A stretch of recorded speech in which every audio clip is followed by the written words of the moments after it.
Shoshilinch tezkor xabar. Chiroqchida gaz to'ldirish shoxobchasida KAMAZ yonib ketdi. Assalomu alaykum hurmatli tomoshabin.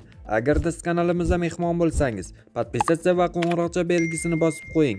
Eng so'nggi xabarlarni Tezkor xabarlar News kanalida kuzatib boring. 7-fevral kuni Qashqadaryo viloyati Chiroqchi tumani hududidan o'tgan Samarqand-Qashqadaryo avtomobil yo'lida joylashgan gaz to'ldirish shoxobchasida KAMAZ rusumli yuk avtomobilida yong'in sodir bo'lgan.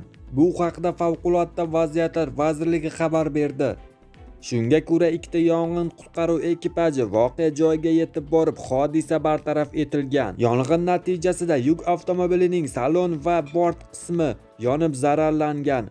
Hozirda yong'in sabablari va moddiy zarar miqdori aniqlanmoqda.